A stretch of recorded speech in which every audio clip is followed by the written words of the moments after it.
Rondônia é nossa, Rondônia da gente. Boa noite, Rondônia. E o Rondônia da gente, eu queria já começar, olha, a coisa em Rondônia, Massude, as convenções estão aí, né? Eu acredito que o país passa por um momento assim muito delicado agora, né? As ligações, as convenções, os partidos, né? Eu queria já começar aqui o programa mandando um abraço para toda a Rondônia, né? Porto Velho, com certeza aqui é a nossa capital, e o estado de Rondônia, que tem sido aí um estado que tem superado. Eu acredito até, Massude, que um estado da superação, não é verdade? Boa noite, Massude. Boa noite, Marcondes. Boa noite, Rondônia. Boa noite ao pessoal de Vilhena aí, ao Emanuel, Daunir, o pessoal todo aí de Guaxará-Mirim, também a outra ponta do estado. Marcondes, a gente está num momento mágico, né? Agora. Diferente, né? Diferente, que estão se formando as grandes conjunturas econômicas econômicas não, políticas. Vamos falar sobre isso aqui também, sobre conjunturas econômicas. Gera a expectativa disso, né? O empresário ele espera um cenário de facilidades para empreender, em que se compõe aí as grandes lideranças do Estado para concorrer à majoritária de governo, uma vaga de Senado e a renovação da Câmara Federal e da Assembleia Estadual. Então, um momento bem particular em que delicado. Se esperavam algumas coligações que não aconteceram e surgiram outros candidatos que não se esperavam. E nós vamos aí para 5 candidatos a governo e a coisa está andando aí. Agora, eu ainda vou na questão ainda das atas, né? Eu quero ver as atas. Nós temos aí pela legislação até 5 de julho. E é claro, eu vou usar um ditado que os mais velhos usam sempre, né? O apressado sempre come cru, né? Eu acredito que é um ditado que eu vou usar aqui popular, que muita gente sabe do que eu estou falando. Agora, o mais importante de tudo isso é que o Rondônia da gente tem um compromisso com os empreendedores desse estado, temos um compromisso aqui com os cidadãos desse estado, e o que a gente preza aqui sempre? Com a verdade, com soluções, com esclarecimento. E eu trago hoje aqui no programa, né, o nosso amigo Jorge Braga, ele que é secretário da CEPLAN, a CEPLAN que na verdade, é Planejamento, Orçamento e Gestão. Eu queria já dar boa noite para o Jorge. Jorge, boa noite, meu querido. Jorge Braga. Boa noite, Marcondes. Boa noite, Massude e a população do estado de Rondônia. E nós já temos um desafio aqui hoje, Massude. Eu estava até assistindo ali o Noticiário Nacional, e aí 20 anos de Plano Real. Completamos aí 20 anos de Plano Real. Inflação aí, 6 e pouco, se eu estiver errado aqui, vocês me corrijam. Mas chega a casa dos 10% quando se vai no supermercado fazer uma compra. Parece que tem gente parcelando o cartão de crédito 3, 4 vezes, não estão conseguindo mais pagar uma compra de supermercado de uma vez só, parcela em 3 vezes. Isso é resultado de uma inflação. Nós temos um problema seríssimo, Massude. O que a gente vem percebendo, Marcondes, ultimamente com o Plano Real, na realidade, o poder de compra, principalmente na área alimentícia, ele caiu muito. Ou seja, há uma pressão forte na produção de alimentos que força a inflação para cima, ou seja, o crescimento maior nessa base. E a gente tem os índices que trazem um pouco de retração, que vai ser a energia, vai ser gás, mas lá no finalzinho com um volume muito inferior. Se eu não me engano, o último dado que eu vi do IBGE era em torno de 60% a força que os alimentos exerciam sobre essa força inflacionária. Então, a gente está num momento nacional também em que o que mais trouxe ganhos para o nosso país nos últimos 20 anos parece que se encontra numa posição um pouco ameaçada. Então, precisa assim, de seriedade fiscal. Quando a gente fala isso, é o gasto do governo ser consciente, coerente. E, acima de tudo, que a gente não deixe a nossa moeda perder o poder de compra que ela adquiriu e a paridade cambial, né? São itens que refletem diretamente na vida do empresário e que a gente acredita que o nosso secretário aqui, que vai conversar com a gente agora, Marcondes, vai colocar a perspectiva que nós já sabemos de Rondônia, que a gente segue um pouco a contramão do que o país caminha, crescendo a passos aí de 1,5%, 2,5%, 3%. Se eu não me engano, a gente vem com índices bem maiores que esses aí de crescimento, de produção, mostrando a pujança que o Estado tem, a capacidade que os empreendedores que aqui estão têm de levar isso aqui para frente. E o que a gente espera é ter a participação, como vem acontecendo aí, do Estado nessa parceria de crescimento, de distribuição de renda, e saber que nós não partilhamos de alguns problemas que o Brasil partilha, de fome, de tudo mais. Então, acredito que esse cenário nós gostaríamos que perpetuasse aqui em Rondônia. Muito bem, olha, o tema de hoje é as riquezas de Rondônia versus a reconstrução. Ou seja, nós estamos no estado, eu vou até fazer uma brincadeira aqui no ar, eu até fiz um rascunho, e no meu rascunho tem aqui 2 folhas que falam praticamente do que aconteceu, né, em Porto Velho, Guajará, Nova Mamoré, com relação à questão das cheias. Eu pensei que era uma escrita egípcia. Mais ou menos isso aí, Massude, mais ou menos isso aí, viu? E no outro tem aqui falando das riquezas. Olha, 1, 2, 3, 4 folhas aqui falando das riquezas. Aqui tem PIB. A gente vai falar um pouquinho com o secretário que domina esses números. Mas o que eu quero dizer com isso? Superamos aí as cheias, superamos aí e parece que há males que vêm para o bem. Né? Parece que foi o start para que o Estado acordasse, né? Porto Velho principalmente, com relação a essa questão dos atingidos, que aí entra o distrito de São Carlos, Nazaré, a região toda do Baixo Madeira, e sem falar de tantos problemas que a gente está enfrentando, secretário. E falando de Guajará-Mirim, Nova Mamoré, Porto Velho, aí tem aqui os números que se falam ou se falavam muito aí, em 5 bilhões o custo só de infraestrutura, saúde e as ações sociais no todo, né? E aqui vem, falando de mais de 30 mil pessoas atingidas, desabrigados e desabrigados, e alojados, perdão. E aí vem também falando do plano, aí eu quero colocar agora o plano de integração, de reconstrução, que a meta, o objetivo real era unir todos os poderes para que aí a sociedade civil como um todo, ou seja, as prefeituras, né, viesse aí organizar essa reconstrução, não só de Porto Velho, como principalmente do estado de Rondônia. E aí vem aqui as áreas mais atingidas, que é a agropecuária e o comércio, né, foram os mais atingidos. Falam aqui de mais de 4,5 mil instalações públicas que foram afetadas, inclusive o TRE nosso aqui, que foi afetado, todos sabem, né, escolas, repartições, ginásios, entre outros. E uma das exigências do governo federal, Massude, Jorge, falava-se na época de 8,33%, parece-me que é a exigência, um dos itens exigidos. E aí eu fiz um cálculo aqui rapidinho, que é um cálculo que já está, que falava-se que teria que atingir 400 milhões. Parece-me que aqui os números de imediato foram de 814,9 milhões, esses dados você deve ter de cabeça, né? E superamos esses dados. A pergunta é, já aqui para o secretário, e aí envolve também a Prefeitura de Porto Velho e outros municípios que foram atingidos. Esse plano de reconstrução, esse plano integrado de reconstrução do governo com as prefeituras, ele está acontecendo? Como é que está sendo feito isso? Desde fevereiro deste ano, quando iniciou esse processo da calamidade, das enchentes, da cheia do rio, né?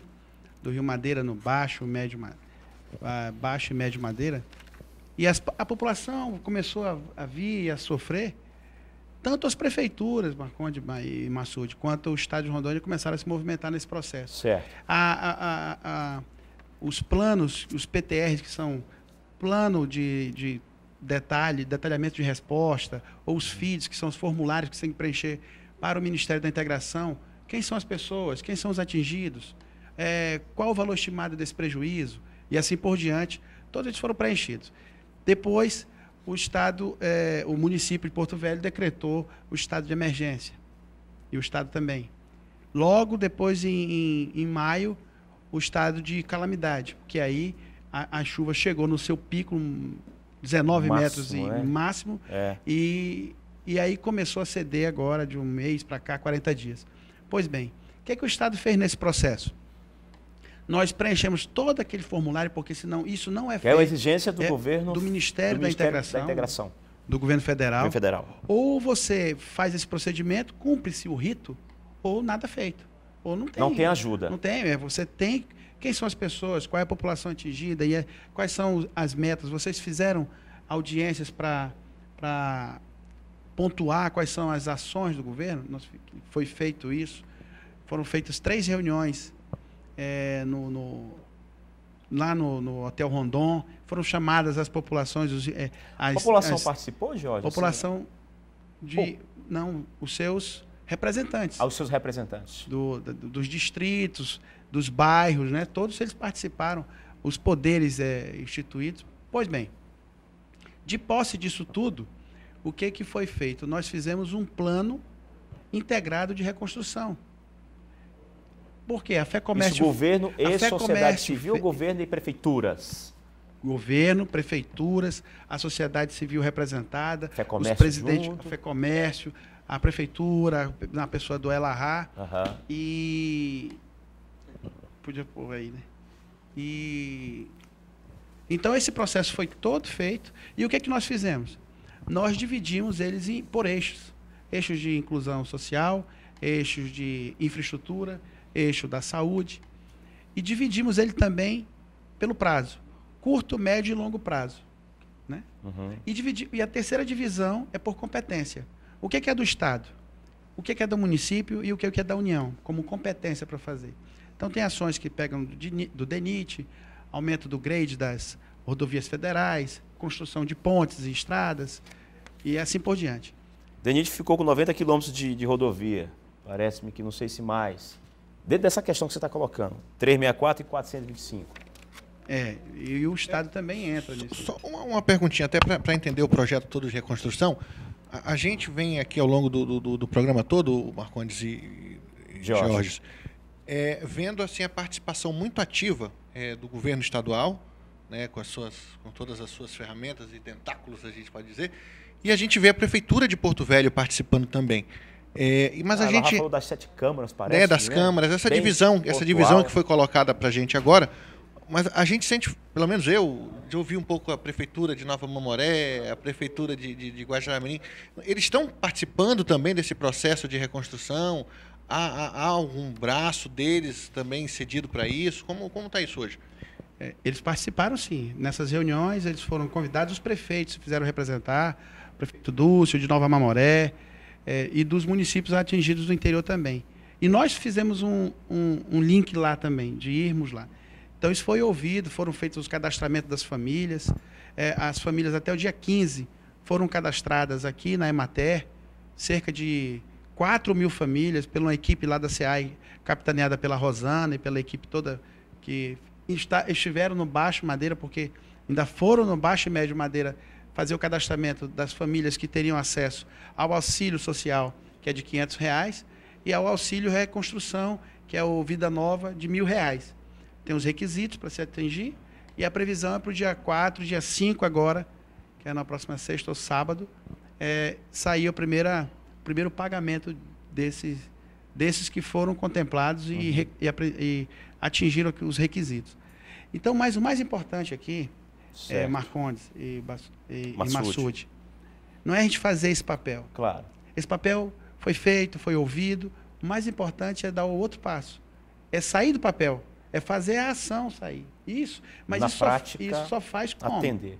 Isso só faz com a união do Estado, dos poderes, da Assembleia, do comércio, representado pela FEComércio, de todo mundo. Né? E principalmente daqueles que vão buscar recurso, porque tem alguns recursos aí que são milhões, sim. 200 milhões de reais. Isso se faz em médio e longo prazo e com origem de governo federal, ou uma contrapartida no máximo do Estado.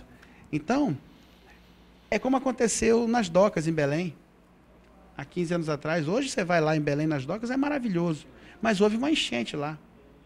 E a bancada federal, os senadores, o governador, os deputados, se fizeram representar e buscar esse recurso em Brasília. Isso tem que ser feito aqui. Sensibilizar a presidente na época. O plano de reconstrução tem que entrar no coração e no peito e na mão de cada um de nós para poder buscar isso aqui.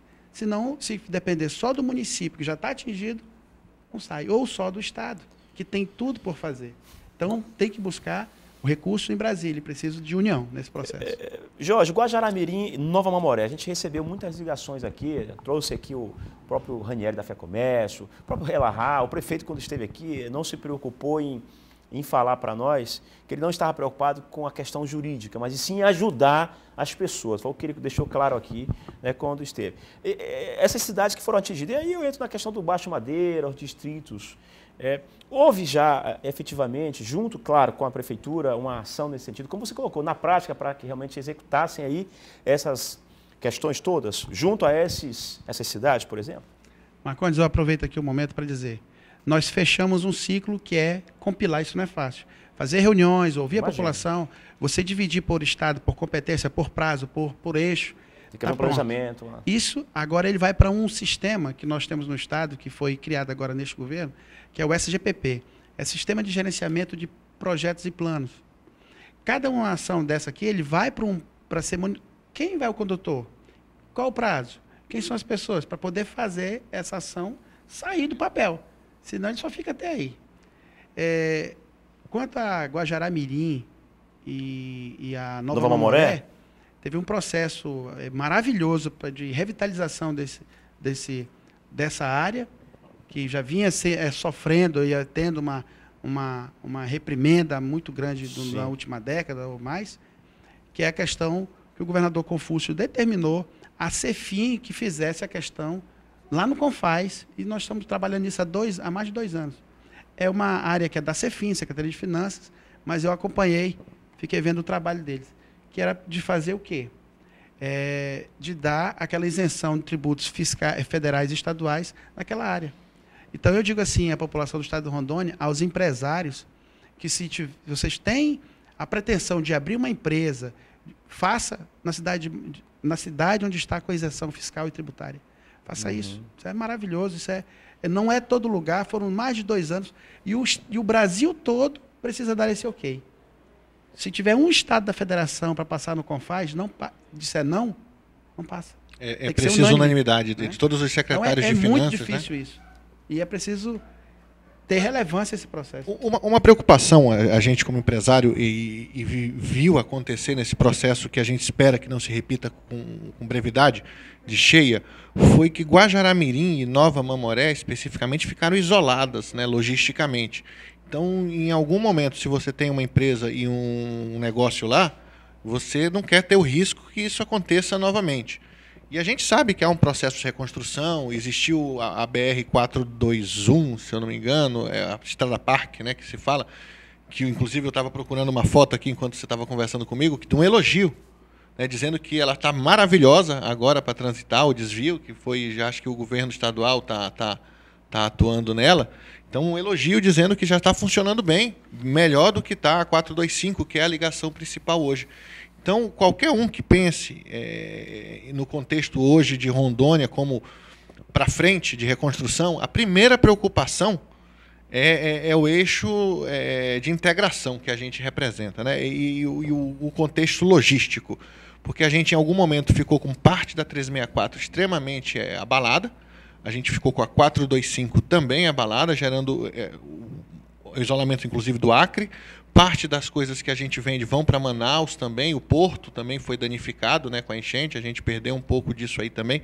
Então, como que o governo está vendo isso hoje, o que ele tem de projeto para o futuro, né, nesse plano, para minimizar esse tipo de impacto, e que se o empresário tem a decisão de fazer um investimento aqui, nessa região, aconteça isso sem esse tipo de risco, ou com esse risco em menor escala. Uma das ações no eixo de infraestrutura é do aumento do nível do grade, do nível das estradas federais, justamente para um item não ser, as cidades não serem isoladas. Agora, é importante falar de 3 processos muito fortes nisso, que o governo do estado teve. Foi, primeiro, nessa questão da Estrada Parque, da mobilização do governo do estado, do governador, ir a Brasília, conversar, sensibilizar, falar, para poder abrir a questão da Estrada Parque, que não se conseguia... O Ministério Público Federal, inclusive, foi contra aqui, né? Então, nós entrevistamos o doutor Reginaldo, né? O Reginaldo Trindade, inclusive, essa foi uma ação. Se posicionou contra nesse... Segundo, que está hoje, que é um pedido feito com toda a documentação da calamidade pelo governador, em relação à STN, para que seja flexibilizado nessa questão de calamidade, e isso está feito lá, está sendo acompanhado. Isso é importantíssimo quando sair, é uma notícia maravilhosa para o estado, que é em relação a baixar as alíquotas dos bancos de linhas de financiamento para na os STN, prejudicados pela cheia. em virtude da calamidade. Sim. Então, isso Isso está lá, eu já fui uma vez, e estamos acompanhando para que saia. Porque isso flexibiliza tanto a documentação, porque alguns empresários podem estar no Serasa, CCE, pode estar em dificuldades em decorrência disso. E como é que ele vai ter acesso à linha de crédito se continua com os mesmos critérios? O que se imaginava em algum momento, se a gente tivesse uma agência de fomento ou o Banco Estadual, o Estado ser fiador, né, por isso. Mas agora você está colocando um caminho bem mais prático, aparentemente.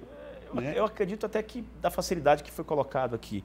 O que eu vejo, já interrompendo, até peço perdão vocês Faltou dois. a terceira, tá? Que a terceira pode muito concluir, secretário. Uma é a questão do STN de flexibilizar os valores, os percentuais e a documentação de restrição. 2, foi a questão da Estrada Parque. E 3, uma ação pontual e muito forte da PGE, da Procuradoria-Geral do Estado, em questão e do governador, em questão ao Beron, ao pagamento do Beron, que saiu agora. São 15 milhões então, aí. São 15 milhões de reais. Mês Quer para dizer, e são ações que você precisa ser firme e forte, convencer, ter documentação, então nada. A secretaria e é uma injeção direta no fluxo de caixa do Estado, né? Essa saída do Beron aí agora eu acho muito boa. Eu ia perguntar, perdão, Massoud, para o secretário, a secretaria tem responsabilidade diretamente sobre esse valor, como planejar, parte orçamentária, era isso que eu ia... E qual será é que todo mundo quer saber, né? Qual será o caminho desses 15 milhões agora, mês, né? Hoje nós estamos atendendo diretamente a questão, o foco dos atingidos e os afetados, os desalojados pela questão das enchentes. Já se vão mais de 20 milhões, nós temos a pretensão de chegar a 40, a expectativa de chegar a 40, 60 milhões até o final do ano, só com a questão água, luz, comida, barco, avião, manter pessoas, né, a questão dos auxílios que foram criados agora, porque você imagina você não ter casa para voltar, você não ter mais suas galinhas, não ter criação, não ter, os seus utensílios foram roubados, porque alguns furtos foram feitos de canoa. Para quem está numa situação dessa complicada, ainda vem um ladrão roubar e furtar o que sobrou. Então, isso é uma situação assim que, se você se colocar naquela situação... É delicado. É delicado. Então, o Estado precisa vir mesmo fazendo essas ações. Esses valores que você colocou, secretário, envolve aí Porto Velho, Guajará, todas as cidades e distritos, ou só Porto Velho específico? Porto Velho, Guajará, Nova Mamoré, e foram iniciados os cadastros no Baixo e Médio Madeira, que eles voltaram agora, né? Eles foram no primeiro jogo da Copa, eles estavam baixando aqui e descendo, né? E voltaram agora, passaram 15 dias lá. Estão voltando com outros cadastros, centenas de cadastros para ser checado se eles fazem jus ou não. Olha, só para recapitular, a gente vai já para o intervalo e eu já volto com mais informações aqui, por meio do secretário. 1,2 bilhões, nós estamos falando da agricultura, pecuária, aí entrou Porto Velho, os prejuízos, Porto Velho, Guajará e Nova Mamoré. É que se estimava aí o número do governo federal que era de 400 milhões. Então, assim, eu vejo que o Estado se superou e está se superando. O Estado, eu digo, o Estado como um todo, os 52 municípios. E é o que nós vamos falar já depois do intervalo, sobre essas riquezas, sobre o PIB. Eu acredito que o secretário tem essas informações aqui para nós. Já depois do intervalo.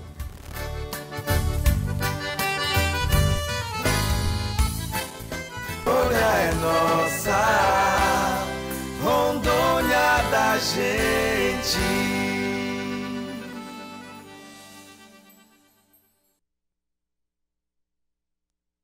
Rondônia é nossa, Rondônia da gente.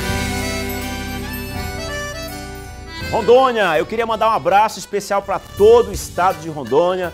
Feliz por estar aqui assistindo, você que está aí, eu digo assistindo porque eu estou assistindo você, eu estou vendo você aí, né? Tenho certeza que a minha fé é muito grande e eu vejo o estado de Rondônia, acredito nesse estado. E Rondônia, tanto que tem se superado.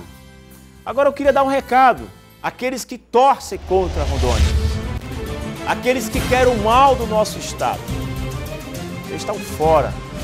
Acredito que neste momento nós vivemos um momento delicado. A política de Rondônia e do país inteiro, né? Passa por um momento assim, eu acredito que tem gente que nem dormindo está. Mas quero dizer, acredito em meu estado, acredito nos empreendedores daqui e acredito, não em todos os políticos desse estado, mas acredito em alguns políticos. Temos políticos sérios sim. Nós temos políticos sérios sim aqui. Eu vou sempre bater nessa tecla. Agora a responsabilidade está com você. As urnas estão aí, estão batendo na nossa porta. Muito cuidado. Você está ouvindo? Ficha limpa, é o conselho que eu dou para você. Olha, veja quem quer ficha limpa. Muito cuidado. E aqueles que não torcem pelo nosso estado, aqueles que só vêm para se aproveitar, fora. Estão fora. Acredito que nesse estado, tanto que esse estado empreendedor que é, precisamos mudar. Basta. Chega. Tá certo? Ia falar um pouquinho e hoje, delicado, hoje estou aqui feliz porque eu tenho colocado nesse programa o tempo todo. Rondônia precisa mudar, Rondônia é pujante, Rondônia é rica. E hoje nós estamos falando de reconstrução, plano de reconstrução do estado, que está sob a responsabilidade de um governador, mas que fala do estado. Quando eu falo do estado, eu falo da sociedade civil, eu falo dos empreendedores desse estado, dos políticos que envolvem os prefeitos, os vereadores, os deputados estaduais, federais, os senadores desse estado e o governador em si, certo? E envolve também o governo federal, porque Dilma esteve aqui, inclusive falou aqui coisas que eu discordo totalmente. Mas a política é isso. A democracia é isso, é você expressar o que você sente, né? Agora tem democracia e tem democracia, né, Massudo? É delicado, é delicado. Então era esse recado que eu queria deixar para você, continuar já aqui, né, com esse, digamos assim, um relatório, um bate-papo hoje, mas na certeza de que o estado de Rondônia está mudando. Sempre coloquei aqui, onde estamos, para onde queremos ir? Será que estamos no trilho? E como vamos, né, Marcondes? E como vamos? Marcondes, me permite só um ponto. A gente percebe, como empresário, que é o crescimento que é vindo. Talvez ouvir um pouco aí do nosso secretário de Planejamento, que a gente sabe que prever o futuro ninguém faz. Massudo, eu queria só pedir um instante dos senhores, por favor. Falando de pujança, de empreendedorismo, eu queria chamar uma matéria agora sobre a posse lá do nosso amigo, e diga-se de passagem, do Ranieri, o Ranieri, todos conhecem como Ranieri Coelho, né, que é o filho do seu Coelho aqui para nós aqui de Porto Velho, que parece-me que, se eu não estiver enganado, é o mais jovem da confederação no país, presidente da FEComércio. Vamos à posse lá rapidamente, a gente volta novamente aqui com os convidados. A posse aconteceu em uma casa de eventos na capital. Reeleito para o cargo de presidente da Federação do Comércio de Bens, Serviços e Turismo do Estado de Rondônia, FEComércio, Ranieri foi empossado. Ele é o dirigente mais jovem do país no ramo. Ranieri vai ficar à frente da FEComércio no quadriênio 2014-2018. A eleição contou com uma chapa única e, segundo ele, foi o reconhecimento ao trabalho realizado pela atual gestão. Lembrando que isso foi de fundamental importância, o apoio dos 12 sindicatos, para mim e para toda a diretoria do Sistema FEComércio, mostrando que com isso a credibilidade da presidência e dos seus diretores e o reconhecimento pelos 12 sindicatos em qual a Federação do Comércio é regida. O presidente da FEComércio fala da continuidade dos trabalhos e dos novos projetos. A Federação do Comércio hoje é uma federação dinâmica, uma federação que faz parte, que está envolvida em todos os meios sociais, os meios econômicos e políticos do estado de Rondônia. É uma federação que tem o seu papel de dar importância para todos os municípios, para todo o estado, fortalecendo a economia, fortalecendo a agricultura, fortalecendo tudo aquilo que vem a dizer comércio. E com isso eu tenho a agradecer o apoio que foi dado. A FEComércio tem uma importância muito grande, sempre fazendo a interface junto aos municípios, o Estado e a União. Essa representatividade ela é importante para defender os comerciantes e produzir o crescimento e o desenvolvimento do Estado de Rondônia. A FEComércio realmente tem uma importância grande no futuro do Estado de Rondônia. A FEComércio é uma representação comercial muito forte, a área de serviço do setor varejista do comércio rondoniense. Representa 60% do PIB rondoniense, da riqueza, dos empregos, das oportunidades, dos negócios.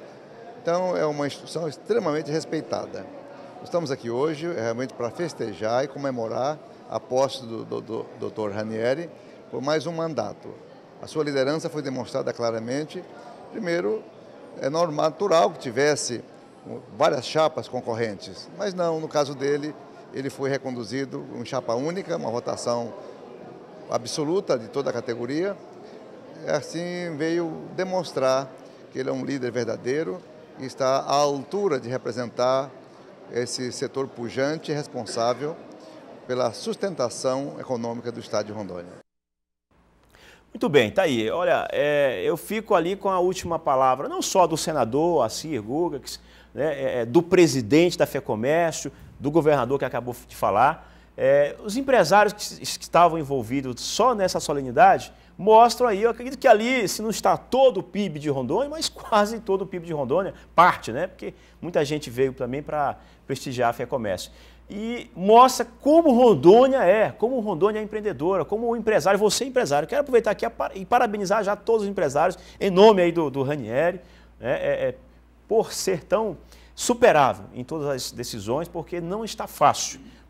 E mesmo assim, Rondônia continua no trilho e estaremos aí sim torcendo para que Rondônia encontre-se aí no seu melhor papel. E já estamos, acredito que já estamos no nosso melhor papel, já se superando aí, não é, secretário?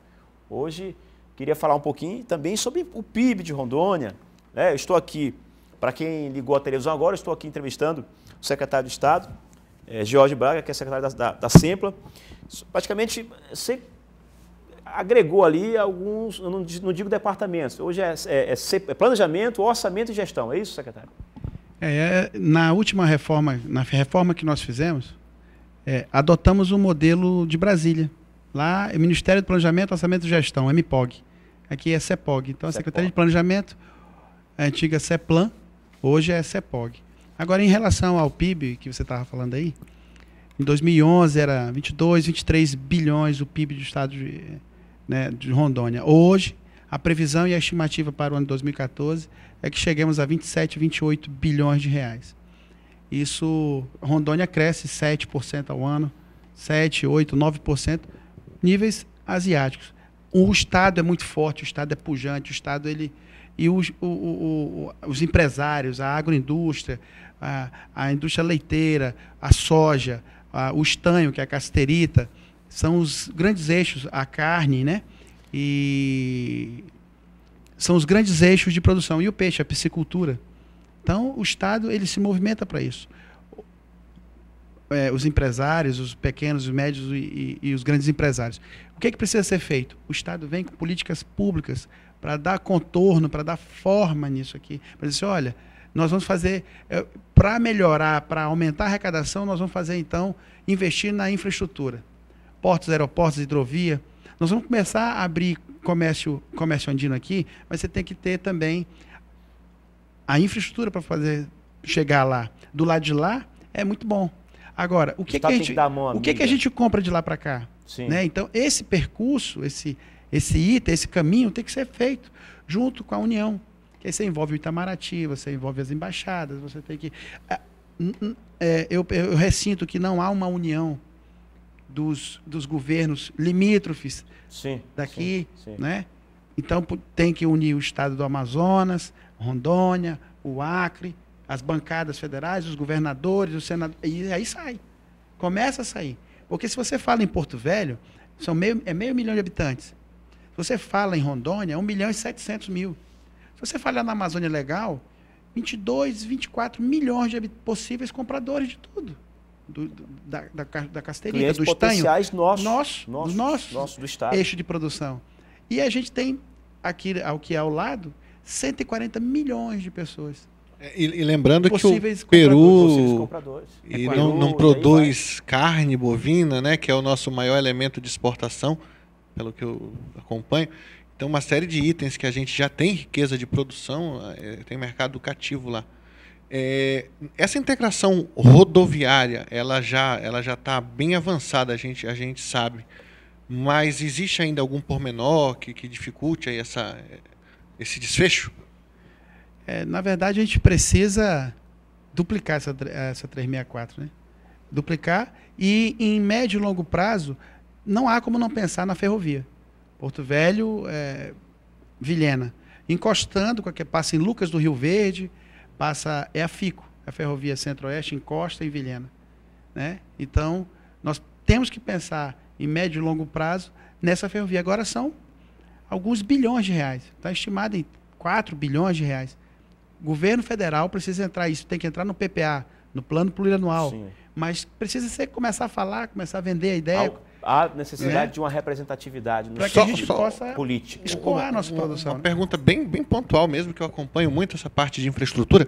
A gente tem a FICO, né, que faria a conexão ali em Vilhena, a gente imaginando aí escoamento de soja, a intenção do Centro-Oeste, FICO, Ferrovia de Integração do Centro-Oeste, se não me engano é o nome dela. Uhum. Mas a gente existia, no primeiro projeto que eu vi das usinas, existia um projeto também de navegabilidade do rio. E que a gente, se eu não me engano, não concluiu, não sei porquê, as eclusas, né, de transbordo aí para fazer isso. Existe ainda alguma possibilidade desse caminho via hidrovia, essa hidrovia do Madeira acontecer?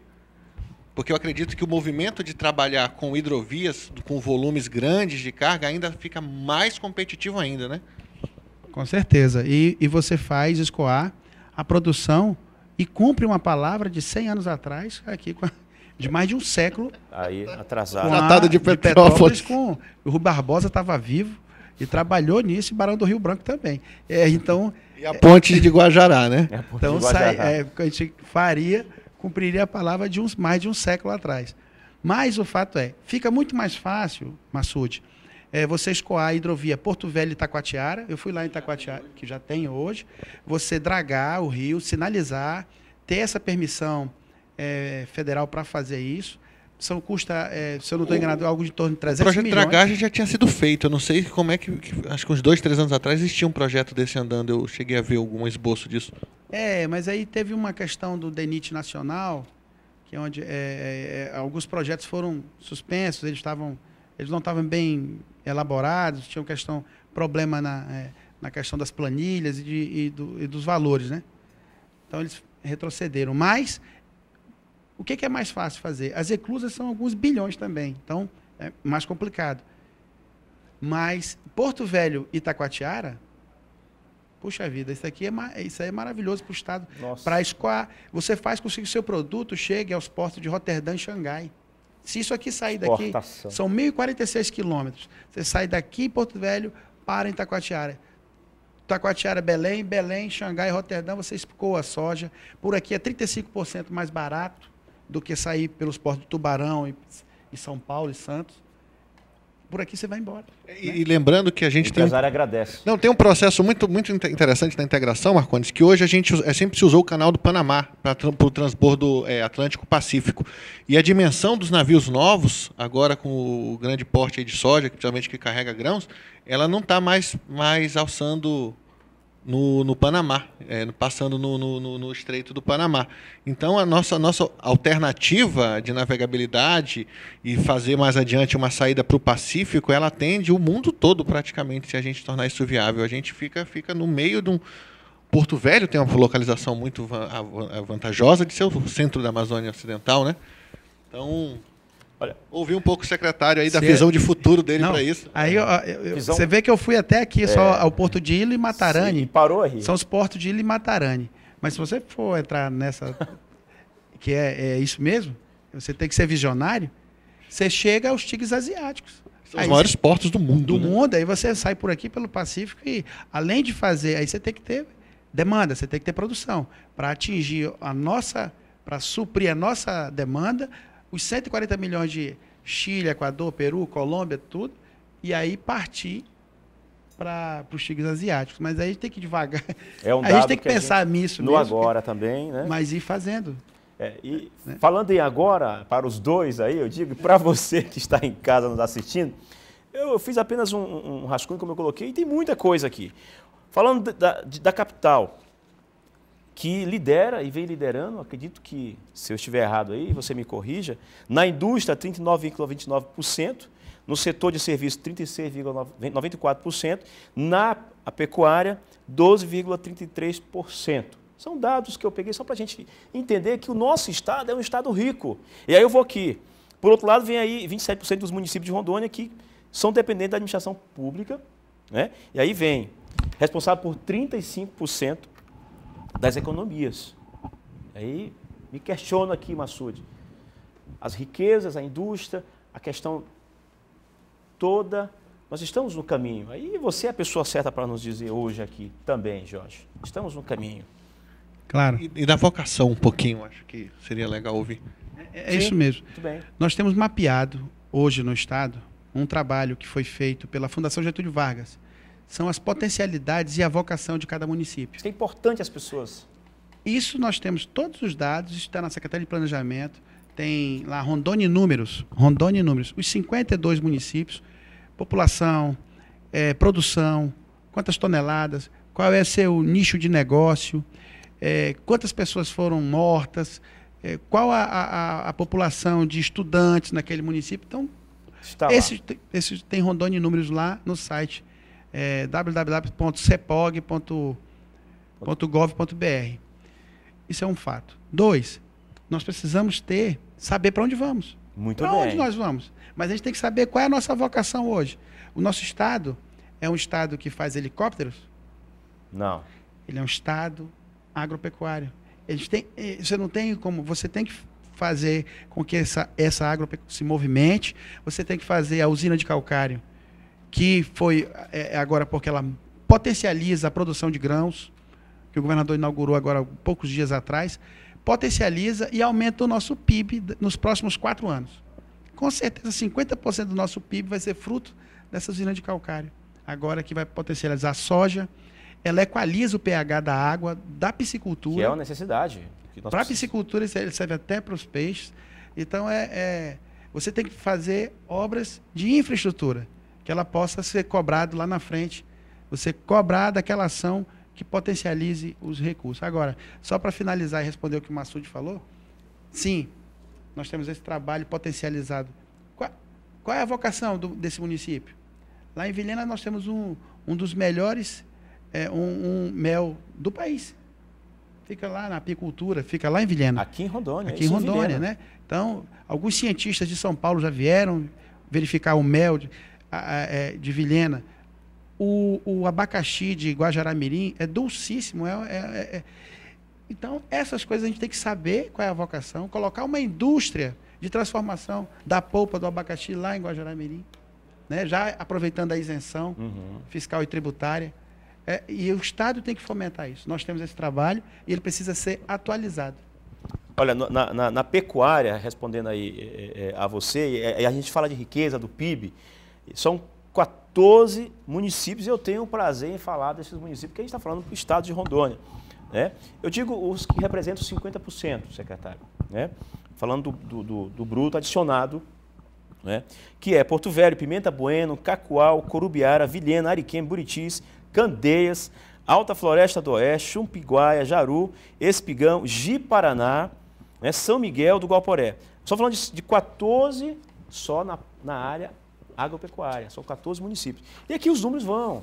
Aí fala-se dos menores, que eu não acredito que seja nesse sentido, né? É um dado que fala dos 22 municípios, que aí entra Primavera de Rondônia, Teixeirópolis, Castanheira, Itapuã do Oeste, Nova União, São Felipe do Oeste, né? Rio Crespo, Ministro Adreasa, Guajará-Mirim, Mirante da Serra, Vale do Paraíso, Costa Marca, Urupá, Novo Horizonte do Oeste, Nova Brasilândia do Oeste, Seringueiras, Vale do Anari, Cojubim, Cabixi, Monte Negro, Alvorada do Oeste e Rolim de Moura. São os 22 considerados aqui na área pecuária, os menores nesse setor.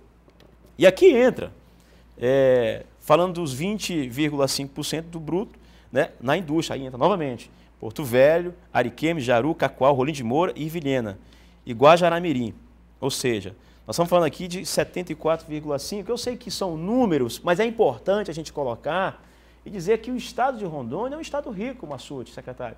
É um estado, como você colocou, precisa estar colocando ele no trilho e buscando essa alternativa da exportação. Por exemplo, eu tenho falado aqui sempre, nós exportamos carne para a Europa, para a Rússia, né? E você sabe disso. Então, qual que é o caminho, né? Estamos aqui falando sobre isso hoje. Depende dos empreendedores desse estado, depende de uma política séria feita por nossos políticos, bancada federal, né? Porque nós falamos agora de hidrovia, nós falamos aí de ferrovia, mas para que isso aconteça, precisamos de boas políticas. Até ajudar, talvez, aqui um pouco o secretário, mas o que a gente percebe é que potencial de produção aqui sobra, né? A gente tem isso aí. O que a gente discutiu aqui são projetos que eu, na minha visão empresarial, almejo um futuro de ter o que a gente imagina. Quanto mais fronteiras atingirmos, maior o mercado consumidor que a gente tem à disposição. Então, eu acredito que essa é a visão do empresário. E foi muito feliz aqui o comentário da hidrovia, da ferrovia, de integração, Marcondes, porque é isso que quem produz quer. Saber se vai poder mandar, e quanto mais longe ele mandar pelo menor preço, melhor. O empresário quer o quê? O empresário quer lucro. Sim. Então, ponto número 1. Como é que ele tem lucro? Ele precisa de lucro escoando seus produtos, tendo infraestrutura, ele tendo capacidade intelectual ou técnica ali na produção, né? Veja que para fazer as usinas, para construir as usinas, nós tivemos que mobilizar, trazer gente, engenheiros da Coreia, que vieram para cá. Então, a gente precisa ter conhecimento técnico. Precisamos acondicionar o produto e vender o produto. Então, é um ciclo, né? Você produz, você acondiciona, você trata, você dá os passos de agregar valor à commodity, né? ao produto original, e você acondiciona e vende. Então, para vender, tem que escoar. Você tem rodo fluvial, é ferroviário, a gente tem que pensar nisso. Então, para onde a pergunta que você fez aí? Para onde que nós vamos? E até tem uma pessoa na linha. Eu queria... Alô, boa noite. Alô, boa noite. Boa noite. Com quem eu falo? Marcondes. Alô? Marcondes, Irã Castiel, tudo bem? Ô, querido. Ô, Irã, tudo bem? Pode falar, meu querido. Boa noite. Primeiro eu estou aqui... Alô? Acho que deve ter caído ali. Alô? Jorge Braga. Pode falar, estou te ouvindo. Está ouvindo? Agora sim. Está brilhante a entrevista, quero parabenizá-lo pelo programa. Até hoje lhe encontrei por um acaso. Foi verdade, é verdade, nos encontramos hoje. O que eu estou fazendo aqui ao vivo, que é um prazer enorme, como filho desta terra, ter aí um programa voltado para as questões de base da nossa população. Fico feliz com as respostas muito competentes do nosso secretário Jorge Braga aí, que vem fazendo um esforço descomunal para dar um sentido ao planejamento do Estado estrategicamente. Parabéns a vocês todos, uma boa noite também ao Bado, pessoal todo aí. Boa noite, Irã Castiel, família daqui, né? E eu até encerrando o programa, secretário, praticamente encerrando o programa, é dizer que o Jorge é da terra, né, Jorge? Você é daqui da terra, é ribeirinho mesmo, né? Beiradeiro, digamos assim. Eu sou beiradeiro, nasci ali na maternidade da Cir Vargas e costumo dizer que meu umbigo foi jogado no Madeira, né? Então eu nasci aqui, minha mãe nasceu aqui, e assim como a família tradicional, a sua, a do Massude e a do Irã Castiel. Muito bem. Um abraço, Irã Castiel, ao meu amigo Valdo, que é um companheiro, um parceiro, e aos secretários do Estado. Muito bem. Olha, boa noite a você, secretário. Obrigado por ter vindo aqui, a Massude. E o programa Rondônia da Gente encerra aqui, com certeza contribuindo aí com você em todo o Estado, colocando números e o melhor, de você estar sempre em nosso Estado, em Rondônia. Até lá. Até quarta-feira com o doutor Jadil, com o quadro Viva Mais. Quarta-feira, até lá.